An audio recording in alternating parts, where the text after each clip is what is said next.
Eto, mainit na balita mga idol.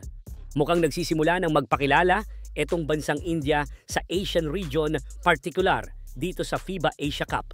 Matapos ang kanilang impressive game kontra sa bansang Jordan sa second game ng Day 1 ng FIBA Asia Cup 2025. First quarter pa nga lang, halatang pinaghandaan ng maigi ng India ang kanilang laban kontra dito sa Olajuwon brother-led Jordan para ipatikim sa kanila ang bagong development ng Indian basketball sa ilalim ng kanilang head coach na si Scott Fleming.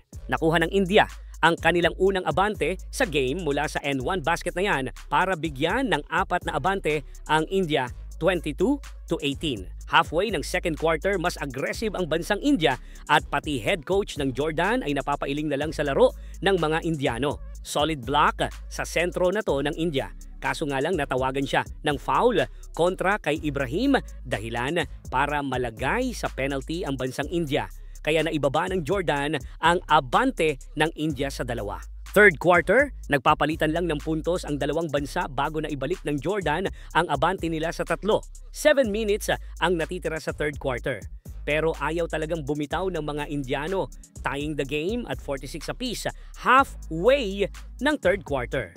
Fourth quarter, dikdikan pa din ang laban sa pagitan ng dalawang team at ayaw talagang magpaiwan ng India, closing the gap to 1 point halfway ng last quarter. Naitabla pa ng India ang score 71-all sa 3 na to, pero last 3 minutes ng game, naiangat pa ng Jordan ang abante nila sa 5.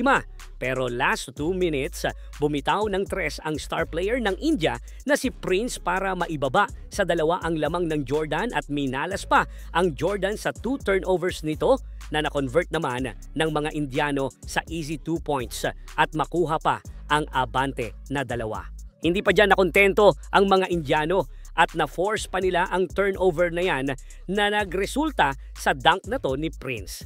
Kaso nga lang, miracle over miracle, naitabla pa ng Jordan ang score 80-all. Kaya naman, nauwi pa sa overtime ang laban ng 2. Pagdating sa overtime, mukhang napagod na itong mga Indiano, giving out points sa Jordan at sa dulo, panalo ang Jordan kontra sa impressive game ng mga Indiano. Pero bago yan, like and subscribe lang mga idol para sa latest basketball news and highlights.